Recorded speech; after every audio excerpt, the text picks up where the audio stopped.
Hello everyone and welcome to Timberborn Update 7 Ziplines and Tubeways.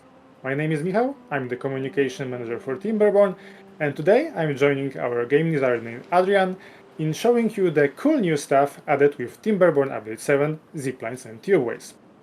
We'll get to the titular features, the ziplines and the tubeways, in a moment, but first we should probably talk about the more systemic change that Update 7 implements. I'm talking about the 3D terrain. But what does that even mean? Wasn't the terrain in the game 3D all the time? Yeah, so obviously visually the terrain has been three-dimensional so far, but it has been a bit limited in that you could only put terrain on top of other terrain. You couldn't put, for example, a platform and then terrain on top of it, and that's possible now. So you can create overhangs that are in the air. You can create layers of terrain separated by platforms. So you can, for example, create, have farms with different crops in the same space, basically, which allows you to create vertical farms. Okay. Is it possible? Is there a hard limit of how many layers of terrain can be placed one on top of another? No, as long as it's within the limitations for the build limit, the build height that you can reach on the map. Okay, so we are able to put the terrain blocks on top of the platforms, overhangs, and other beaver-made structures.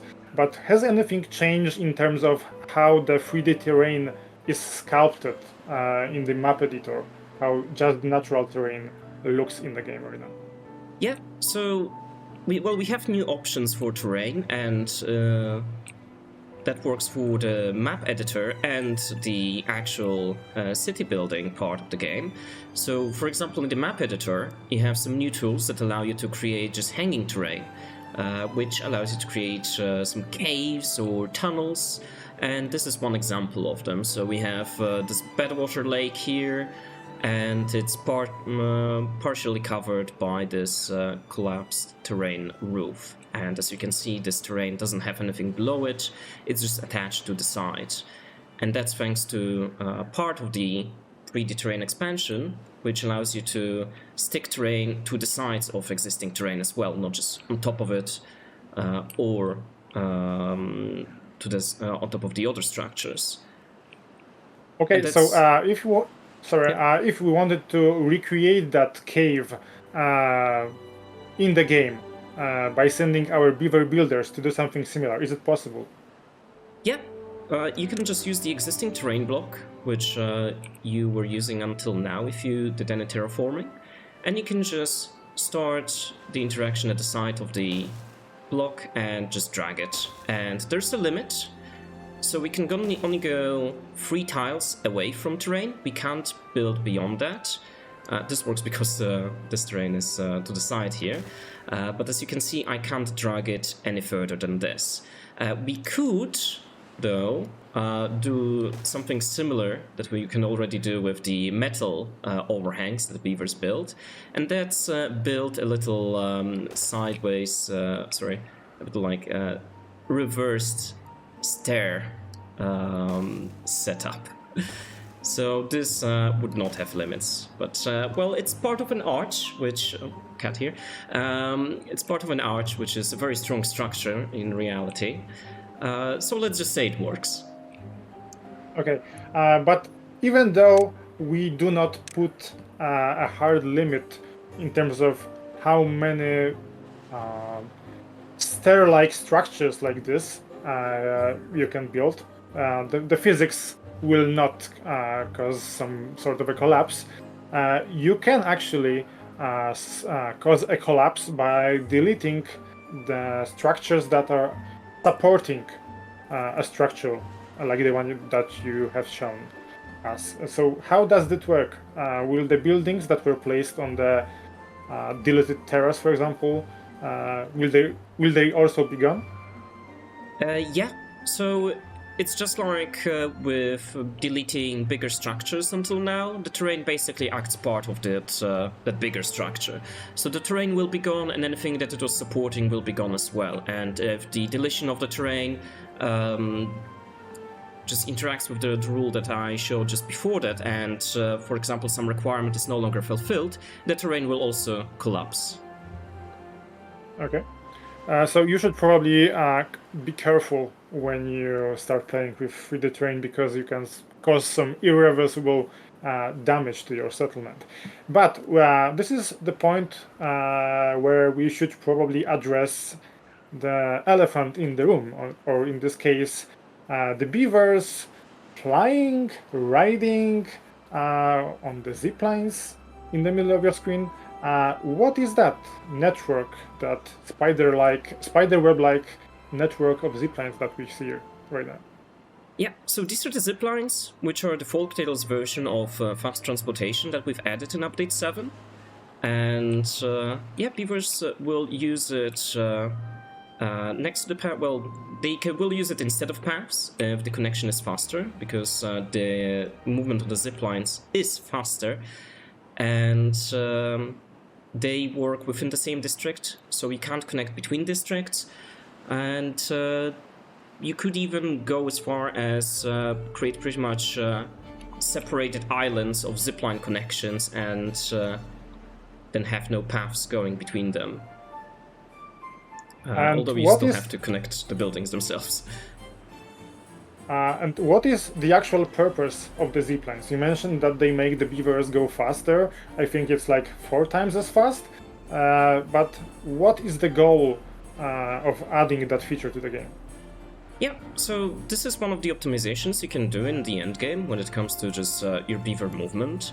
Because at some point the settlements just get so big that you either have to separate the districts, or you have to go really close quarters, which is also fun, but for the people that need to go that bigger distance because they've used up all of the ruins close by, you can set up these fast transportation systems so your beavers don't spend half of their day just walking. They will instead do more work, they will move resources faster, and well, that's about it. And it's just fun, I think.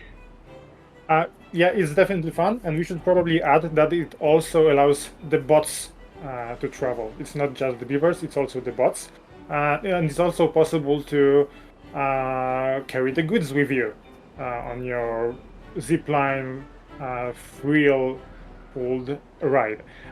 We could probably have a look at how one sets up a zipline. What new buildings do we have in the game? Yeah, so for the Folktales we have 3 new buildings, which is the zipline station, the zipline pylon, and the zipline beam. And they have a unique placement system, which is different from what we've had in the game so far.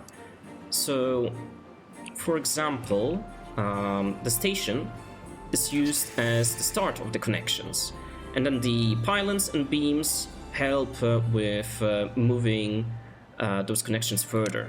So, for example, if I were to place a pylon here, and then some beams here and here, as you can see, we have some helpful visuals to show you where the zipline could connect from the point you're currently placing. And then I could just start setting up a connection before it's built. As you can see, there are some limits, for example, the distance as well as the angle of the rope. So we have a 30-meter limit and a 50-degree limit as well. And this fulfills it, so we can just keep on connecting it here and here. And now once these pylons and beams are built, we will have a brand new zipline route. Is there any limit of how many connections you can set up? Yeah, so each of the structures that I've mentioned has a limit of 2 connections, which means you can basically create, well, lines of them. Think maybe like bus lines in your city. Yeah, but going with that bus line comparison, there is also a way to set up the hubs of your for your ziplines, and as you can see in the middle of your screen right now, this is some sort of a transition hub for the beavers from all around the settlement, right? Yeah, so ziplines are very easy to set up because they just require a few buildings here and there. But they do have that limit which you will have to work around. One of those ways is creating hubs of zipline stations together, which then will spread radially around your settlement. So here, beavers can just quickly change routes from one zipline station to another. Okay. We are looking at the beavers riding in all directions. Is it possible to set up the zipline throughout your settlement in a way that, for example, goes below the buildings, maybe? Yeah, so the ziplines are fairly liberal when it comes to placing them down. They will not go through buildings. However, the limits are fairly tight. So, for example, here we have a zipline that goes right between two towers of platforms, and it works without any issues. And here it goes below buildings. Just today, I've seen some people weave a zipline through a one-by-one tunnel, so it's also yeah, it's fairly easy to set up something close quarters with the ziplines as well. You just need to hope that your beavers are not afraid of confined of confined spaces, I imagine. But speaking of traveling in confined spaces, we will be now switching over to the Iron Thief, that also have their unique modular transport system right now. Hello again. We are now looking at the Iron Thief settlement, and as we have just mentioned, this will be something for people that are not claustrophobic. Let's put it that way. The unique modular transportation for the Iron Thief are the tubeways, and you can see these pipe-like structures right now on the screen. So, Adrian, why don't you tell us what the tubeways are about? Yeah, so the tubeways are the Iron Thief approach to a fast transportation method. They are a bit similar to, think like an old school pneumatic mailing system, I guess. Although instead of mail, you have beavers traveling in them. And yeah, they are created using these tubes, which you can see the lights moving around, and that's beavers. Bots also can travel in those tubes, of course, and their lights will be a bit different, so you can just see where each one of them is going. Okay, how do we build a tubeway network? Right now we can see that it's going into the water, upwards to the sides, with some vertical junctions. It's a pretty new way of traveling for the beavers, right? Yeah, so similar to the folktales, we have three new buildings. One of them is once again a station, which serves as the entry and exit point for the tubeways. And then we have the tubeway and the solid tubeway. The tubeways and solid tubeways are modular, so similar to fences until now, they will adaptively change their shape depending on the connections around them. So for example, I can create a little loop around here just by dragging the tubeways like this, and they will automatically change the shape, and then I can adjust it further whenever I want. Okay, and what about the solid tubeways? Yeah, solid tubeways allow us to place tubeways on top of one another, like this. And they will also connect to the sides. They work identical to the normal tubeways, just with an added platform on top of them. As I mentioned, it's possible to have something that the players always wanted, which is the ability for the beavers to go directly upwards. And it's also possible to have the vertical junctions. So how would you say, how different are the tubeways compared to the ziplines in terms of how you can change your settlement with that new feature? Yep, so the tubeways are a bit faster than the ziplines, so that's definitely one big thing. And they are a bit more compact as well. They do require more resources and planning because each tubeway requires a support point instead of ziplines where you can just connect two distant structures together. And yeah, I think that's the biggest difference, to be honest. I would argue that the ability to put your tubeways directly in the water or even bad water is also another huge benefit. We can see right now that the tubeways are submerged, at least partially, in regular water, but it's possible to use them as a way to safely cross pools of the deadly bad water. So that's also cool. And because they do not need to have these straight lines available without any collisions, you can, I would imagine, that you could implement tubeways more easily into a city that has already been developed by the player, right? I guess this depends on the setup, but yeah, tubeways can just be added on top of the existing roads as well. So just by putting a platform and then creating a bit of a monorail, I guess, going above it. But yeah, I guess another difference is that the tubeway connection points are unlimited. Well, unlimited. They can be six-sided compared to the ziplines, which can only connect to 2 points, two different structures at the same time.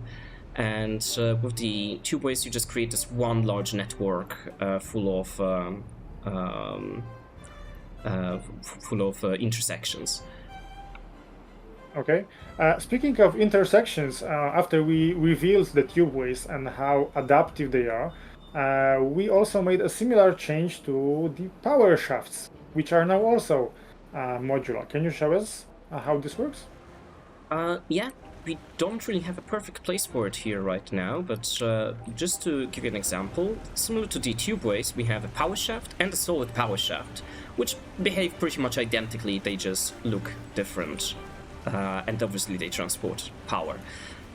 So with the power shaft, instead of just having to select a T-shaped power shaft and then a straight power shaft to connect these 2 points, I can just drag this one, and as you can see, it will automatically connect to all the surrounding points.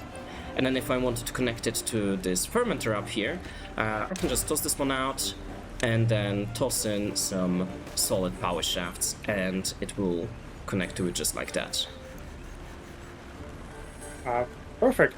Yet another thing that people saw as soon as we revealed the tubeways was that it was somewhat similar to the subway that we know from the real life. And that's a good thing because we are also adding the tunnels in update 7. This is connected to the 3D terrain that we have already been talking about. So let's have a little look at how the tunnels work in Timberborn in update 7. Yeah, so the tunnels are a new type of structure which is used similarly to the dynamite and differently from the dynamite though, which can only be put on top of the terrain. The tunnel is placed inside of terrain. So as you can see, it would be placed like this. And the second big difference is that you don't detonate the tunnel yourself. Instead, you will have to, well, the tunnel will be detonated automatically once it's completed. Okay, and aside from turning tubeways into the metro, the subway, what are the other applications of this new ability to build the tunnels? Yeah, tubeways can be used to excavate large underground spaces. So if we were to Tunnels. Oh, sorry. You said tubeways. Yes, we yes. mean Of course. So I could use the new and improved layer tool. So for example, we could just scroll down here. Previously, the layer tool would just cut the buildings, now it also cuts the terrain, so we can see all the goodies that are hiding underground. And I could, for example, plan a little cave around here. Although we will have to get back to you in a second after we've gotten enough science points to unlock it. Yeah, let's do a little magic trick. There we go, now we have enough science. Yep, so let's just unlock it. And now I could, for example, plan a little cave around here. And you can just do it using the layer tool. You could do it from the outside as well, but obviously you don't have access to all of the area there. You could just blindly select it like this, which now you can see the area of whatever you're building, if it's something that can be dragged away.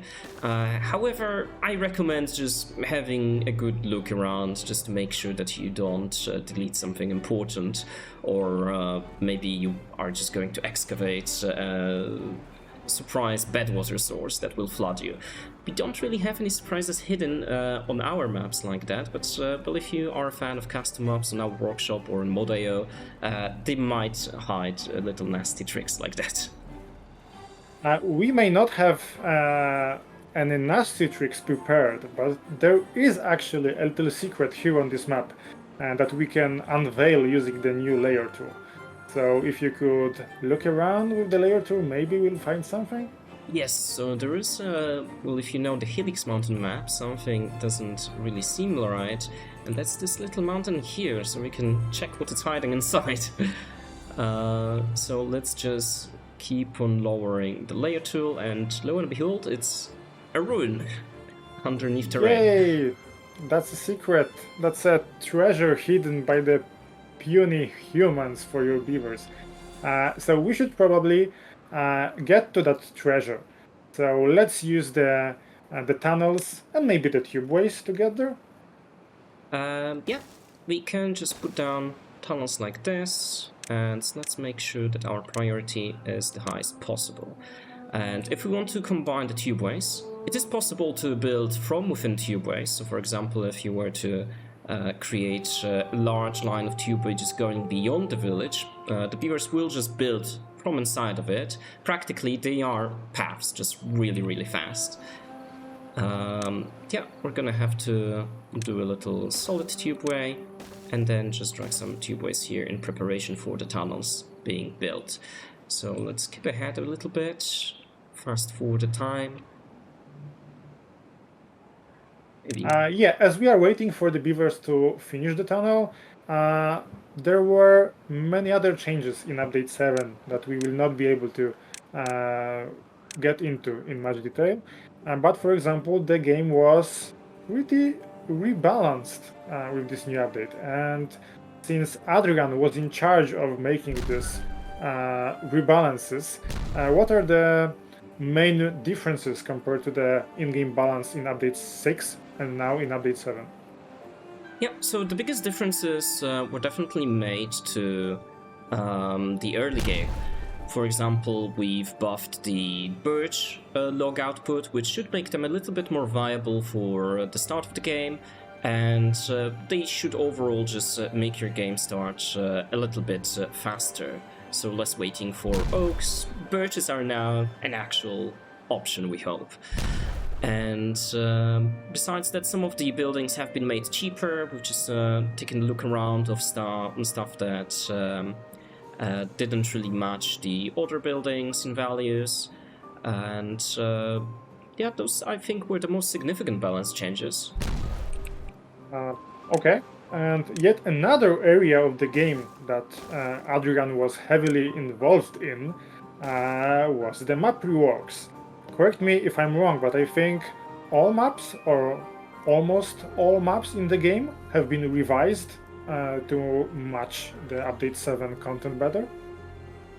Yeah, so pretty much all the maps, as you mentioned, besides Diorama, which is a very tiny map and has its own challenges, have been updated to incorporate some 3D terrain features. So if you start a new playthrough on update 7, you will notice some maps having caves, overhangs that are formed from terrain at the start of the game. or maybe some other cool types of structures or surprises hidden around. Yeah, we can't wait to see what people come up with in terms of the custom maps. And also other custom content, because yet another change that Update 7 implements are the tweaks to modding. Basically, long story short, it's now easier to mod the game, and we can't wait to see what your crazy creations will be.